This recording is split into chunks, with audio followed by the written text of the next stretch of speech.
All right, I will start 7:31. So welcome whoever has not yet come. But today we are doing Srimad Bhagavatam, Canto 3, Chapter 12, verses 12 through 14. I'll go with the reading verses, word to word and translations, and we can discuss later on. Verse number 12.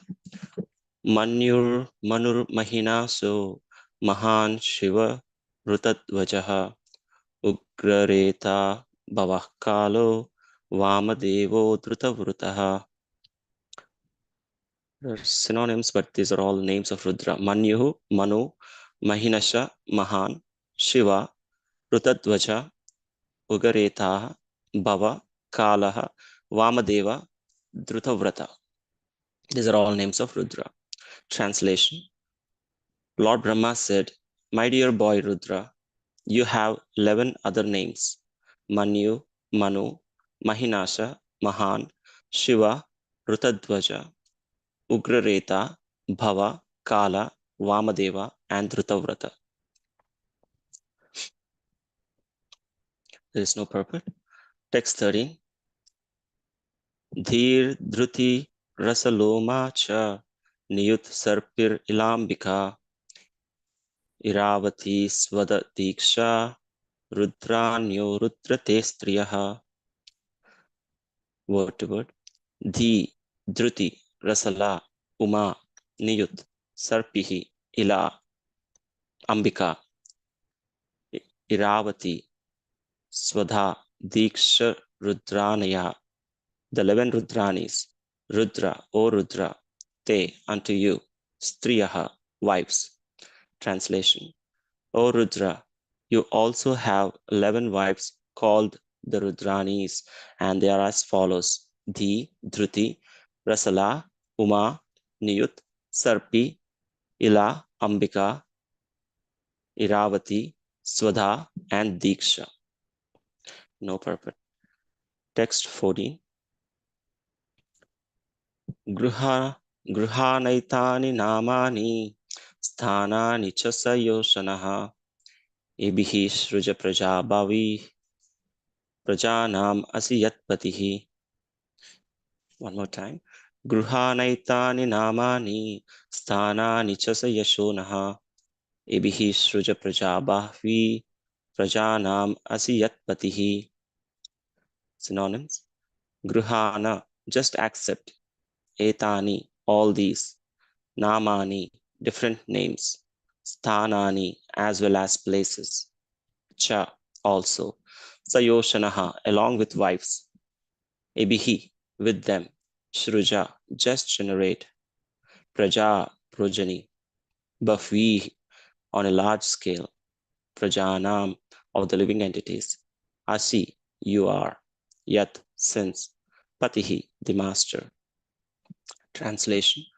My dear boy, you may now accept all the names and places designated for you and your different wives. And since you are now one of the masters of the living entities, you may increase the population on a large scale. Purport by His Divine Grace A.C. Bhaktivedanta Swami Srila Prabhupada Ki Jai. Brahma, as the father of Rudra, selected the wives of his son, his living places, and his names as well. It is natural that one should accept the wife selected by one's father, just as the son accepts the name given by the father, or as he accepts the property offered by the father. That is the general course in increasing the population of the world. On the other hand, the Kumaras did not accept the offering of their father because they were elevated far beyond the business of generating a great number of sons. As the son can refuse the order of the father for higher purposes, so the father can refuse to maintain his sons in increasing population because of higher purposes. I'll go with the prayers and then maybe we can have some discussion. Om Ajnanatimirandasya Jnananjana Shalakaya Chakshurunmilitam Yena Tasmai Shri Gurave Namaha. Shri Chaitanya Manobhishtam Stapitam Yena Bhutale Swayam Rupa Kadamahyam Dadati Swapadantikam Vandeham Shri Guru Shri Yuta Padakamalam Shri Gurun Vaishnavamsha Shri Rupam Sagrajatam Sahagana Raghunathanvitam Tam Sajivam Sadvaitam Savadutam Parijana Sahitam Krishna Chaitanya Devam Shri Radha Krishna Padan Sahagana Lalita Shri Vishakhan Vitamsha He Krishna Karuna Sindhu Dinabandho Jagatpate Gopesha Gopika Kanta Radha Kanta Namostute तप्त कांचन गौरांगी राधे वृंदावनेश्वरी वृषभानुसुते देवी प्रणमामि हरिप्रिये वाञ्छाकल्पतरुभ्यश्च कृपा सिन्धुभ्य एव च पतितानां पावनेभ्यो वैष्णवेभ्यो नमो नमः नमः ॐ विष्णुपादाय कृष्णप्रेष्ठाय भूतले श्रीमते भक्तिवेदान्त स्वामी इति नाम्ने नमस्ते सारस्वते देवे गौरवाणी प्रचारिणे निर्विशेषा शून्यवादी पाश्चात्य देशतारिणे जय श्री कृष्ण चैतन्य प्रभु नित्यानंद श्री अद्वैत गदाधार श्रीवासादि गौर भक्त वृंदा हरे कृष्णा कृष्णा कृष्णा हरे हरे हरे राम राम राम हरे हरे ओम नमो भगवते वासुदेवाय ओम नमो भगवते वासुदेवाय ओम नमो भगवते वासुदेवाय नारायणं नमस्कृत्यं नरं चैव नरोत्तमं देवीं सरस्वतीं व्यासं ततो जयमुदीरयेत्. Okay. So, a quick background. So the last chapter was Brahma, who is who spoke who not Brahma. So the Maitreya Muni speaking to Vidura about the Kala, Kala Chakra, the time, how the creation of time has happened, and in this chapter, how the creation is taking place by by Brahma is being explained. So in the beginning of this chapter, Brahma was first he created all the misleading elements. His Holiness Rampada Swami Maharaj has given few classes on these verses. I know a temple, so and those niche engagements. After that, he did not feel happy about it, and then he meditated, and in his next term of creation, he started creating after he was after his meditation. Then he started creating. The first he created was the four Kumaras, uh, the four great sages, the Sanaka Sananda, Sanat Kumara, Sanat, another one, yeah, and the four Kumaras, and then they are unwilling to create further creation or further progeny, and Brahma, he, out of his anger, this boy called Rudra, he appeared from his eyebrows, and as soon as he appeared, he cried. He doesn't know what to do, and then Brahma is explaining what to do or what is his role.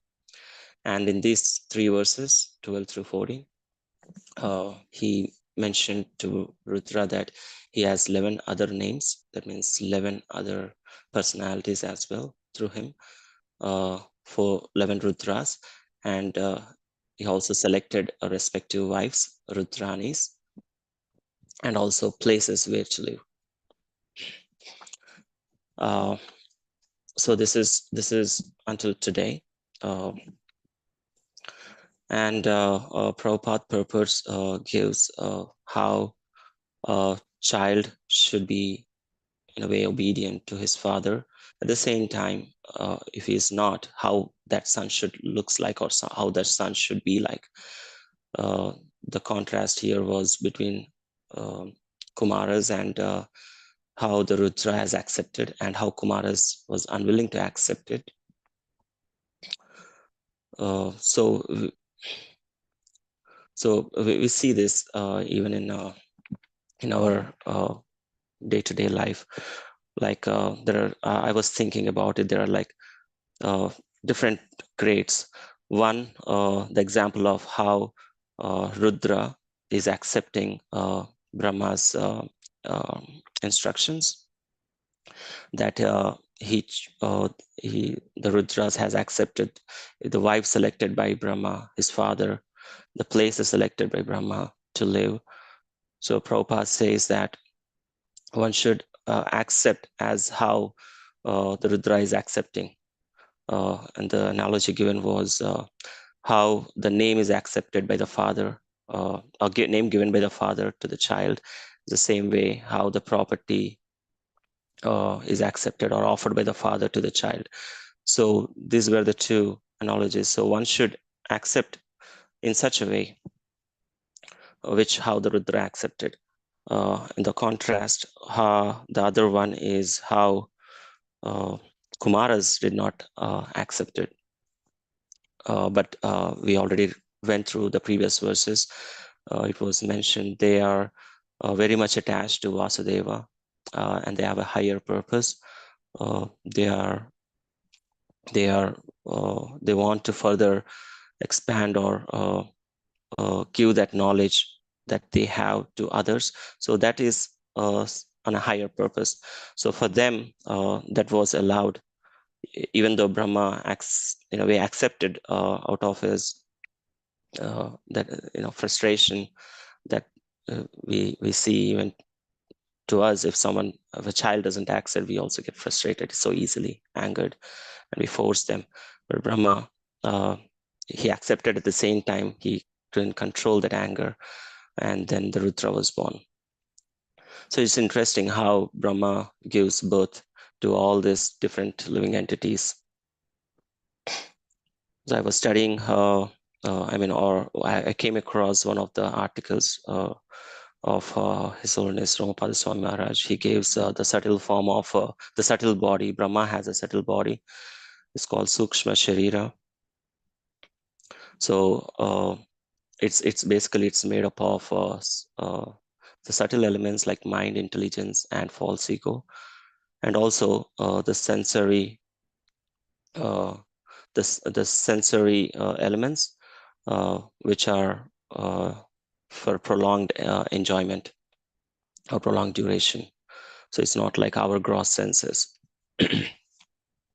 And another day I was reading another topic of how I was reading one of the purpose of Prabhupada. Prabhupada mentions that the material sex is a perfect reflection of the spiritual sex, and the spiritual sex is very pure, the purity of spiritual sex. And then even in the material world, there are different grades of this material. They're giving birth to a child, the progenies, how it happens. So as we know in earthly realm that there is a very grossly physical interaction of a man and a woman. But as you go further up to the higher planets, like how Gandharvas, Apsaras, and other heavenly living entities, inhabitants, and up to Brahma, they have different subtle features. Like the sense perception that we have is very gross. However, as you go up, the sense perception gets more subtler, and it is better than us. In fact, it is like each grade or each living entity higher than us is 100 times more better than what we perceive through our senses. So that way, Brahma has 100% sense perception in its fullness. So the one way the other heavenly inhabitants have this concept of pregnancy or the concept of conception is, for example, Gandharvas, they do through their singing, and Apsaras through dancing, and other living entities through sight, uh, and Brahma through his intelligence. So that's how subtle it is. And if you think, if that is how subtle within material world, we can imagine how spiritual world it would be. It is not as one could think, oh, there is a man and woman doing this, but as we know, there is no birth and death in the spiritual world. So there is no one is born or anything. So what is the spiritual sex? And that means Prabhupada says that it is a rasa that we call that the exchange of loving devotional service or loving relationship between two entities there. Anyway, so here Brahma as a father of Rudra, so that's how he was born, through his intelligence. And same way how Gayatri mantra, when he spoke the Vedas, the Gayatri, Mother Gayatri took the sound representation of those Vedas. So we know that as we go on, there will be different entities gets born from Brahma, the Manus and all from different parts of his body. And yes, I was talking about the father and child relationship. So one could be like pure devotees relationship, like how Kumaras or how Rudras with Brahma, they're all pure devotees. And the other one is in our Kali Yuga, especially the materialistic way of relationship is one taking advantage of another. So if we apply the same principle in this world, in this yuga, a son saying to the father, just like how Kumara says, not accepting Brahma's instructions, we cannot apply that here because both the sides are in ignorance. In a way, we are completely ignorant. So we cannot say that, okay, I have some other purpose, and then take advantage of, I don't get married, or I see that. I see my cousins not getting married, giving their own reasons, and poor parents, they don't have that much. They cannot force them, or they are helpless.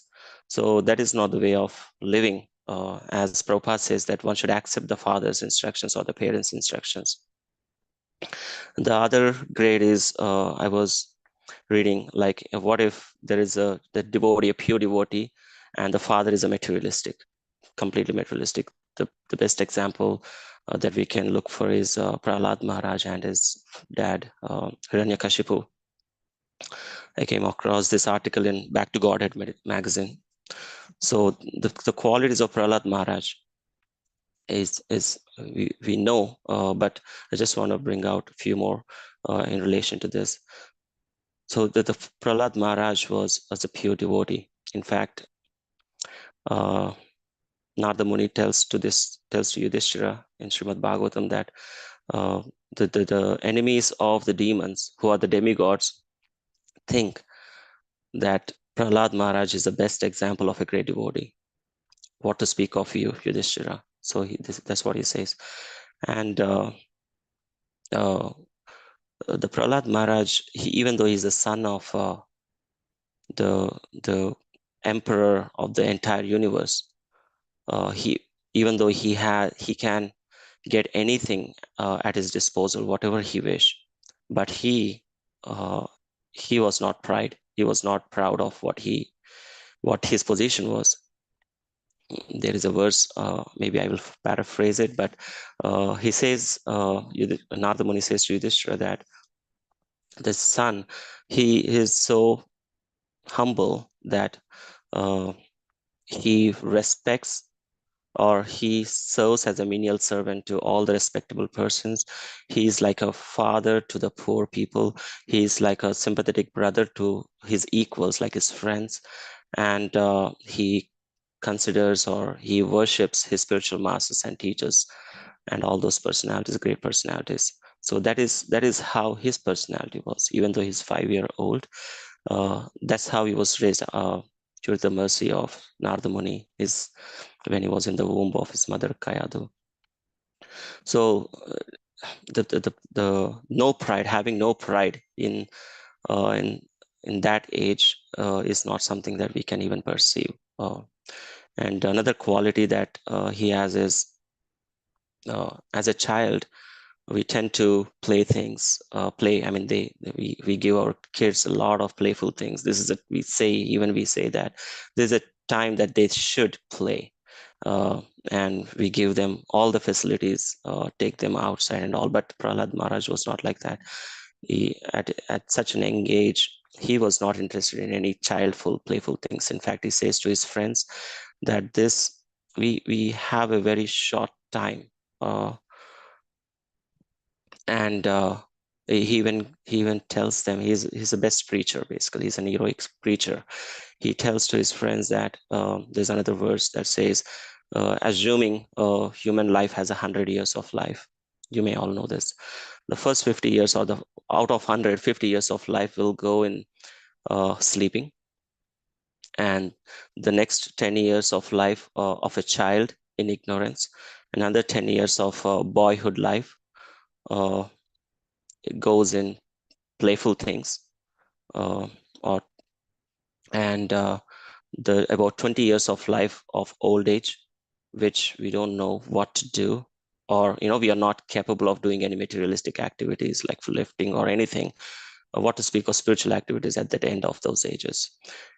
And last 10 years left over, that we are struggling to earn money or take care of household activities and all this. So there is no time. That's what he says.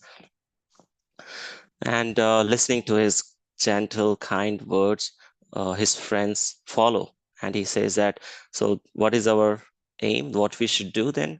Starting right away, that we should start chanting, glorifying the Lord, worshiping him, all these things that we know of the devotional activities. So, and his friends follow that.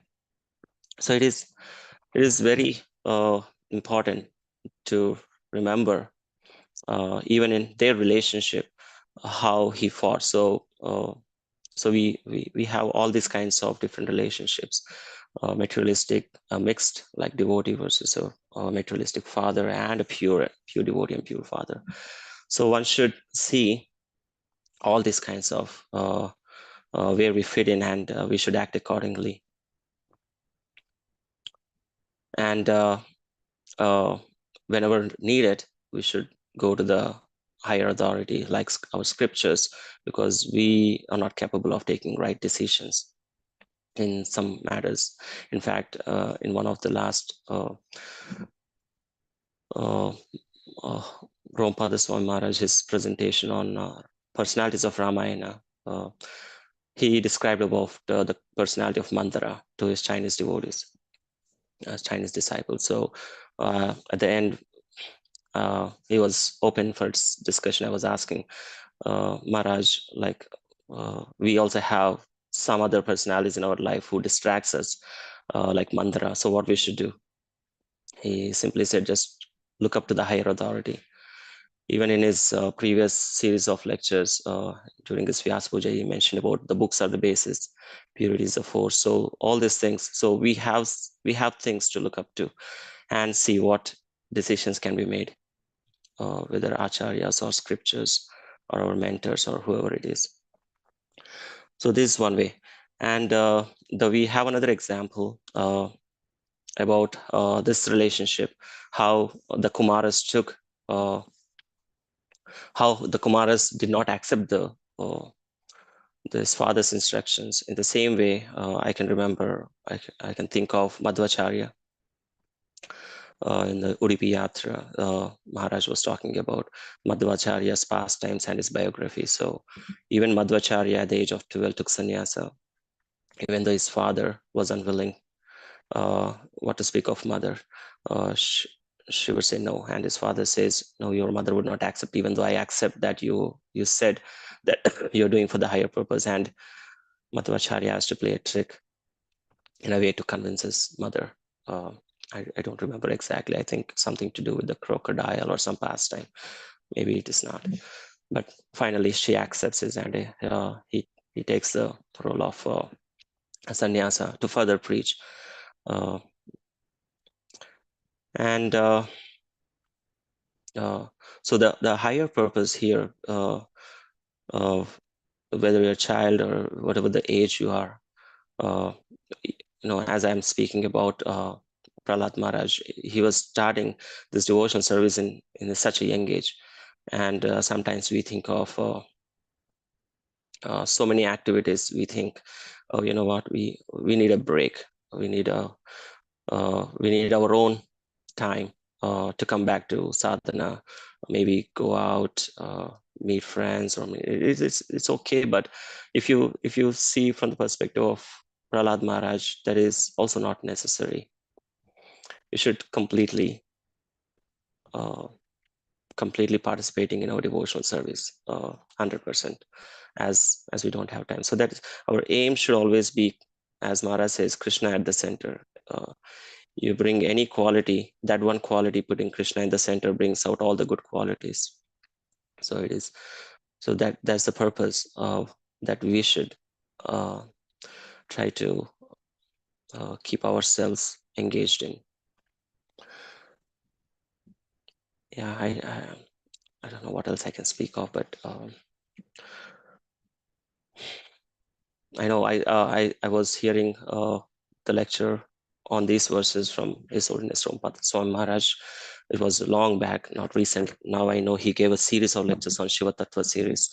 But at that time when he was giving this lecture on these verses, he says it's very complicated to understand the two things. Our Acharya says that Guru Tattva and the Shiva Tattva, or the Shiva Tattva. So especially Shiva Tattva is even more complicated. Some devotees were asking, we heard about Rudras or Shiva living. There are multiple Shivas and there are different roles. What are they and all? Maharaj says that now it's not this time. Now I'm sure he knows more because he gave a complete series of lectures on that Shiva Tattva. But at that time, he was saying it's very complicated. I couldn't say much about it, but it seems like there is also a Shiva in our spirit, in the spiritual realm. I heard about someone by the name Gopeshwara Shiva. I don't have any knowledge about it, but the devotee was asking, are these Shivas the manifestation of those Shivas? That the Shiva in spiritual realm, which he didn't know, Maharaj didn't know at that time. But he says that there are different Rudras in various realms, and they have various functions, like Shiva in Himalayas or different places. And he also mentioned about the Rudra Sampradaya, which is also a Vaishnava Sampradaya. As we know, there are 4 Sampradayas, but Rudra Sampradaya is also a Vaishnava Sampradaya, as he is a pure devotee himself, Vaishnava. And that's why we see the picture of Rudra in meditation pose. And in fact, in the next few verses, we will understand how Brahma instructs the Rudra to take penance, because Rudra, because he was born out of his frustration or anger, the quality that he possesses is also to destroy things. And when he instructs Rudra to further create more progeny, more living entities, he does that several hundreds and thousands. And all the living entities that born out of Rudra also started to destroy the world or the universe. And Brahma says, oh no, stop and take penance. And we also see from the teachings of Rishabhadeva at some time, Rompada Swami Maharaj was talking about, I think last month, that the teaching, he was his Tapodivyam, one should take penance, the austerity, that is austerity, which is the voluntary acceptance of some activity, the regulation. So one should take that. One should actually take austerity in a human life. The austerity that Maharaj doesn't speaks about, there are 2 kinds of austerities. One materialistic way of austerity that we also see different austerities, that that materialistic way of doing. People wake up early in the morning, 4 a.m., 4:30 a.m., and then just they run for the offices or some work, the CEOs, the first people to wake up, and they work on that. That is an austerity. It's not easy for everyone to wake up at that time and go to the work so passionate. Or another example he speak about is, at that time when these tunnels were built, the bridges were built in New York, the people who lost so many lives building those tunnels, or the metro rails, all these kind of things, that's an austerity too, going the deep places and constructing those things. So that is not the type of austerity was recommended. It says tapo divyam. Divyam is like transcendental, that which spiritual austerities, that what we got prescribed as part of our Krishna consciousness. Wake up early in the morning, take Mangalarati, chant, these kind of austerities. That is a must for the human life. Tapo divyam and Mahat Seva, that is another one. To serve the uh, spiritual masters, or to serve the higher personalities. Anyway, I will end up here. It's 8:01. Thank you so much. Please forgive me if I spoke of something wrong or anything I missed. It's open for discussion right now.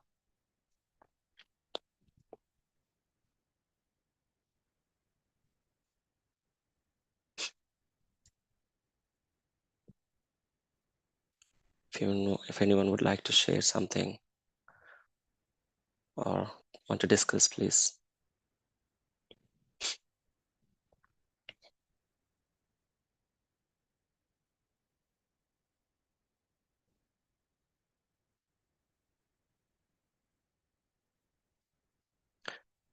Okay, if there are no discussions, thank you. Prabhu will end it here.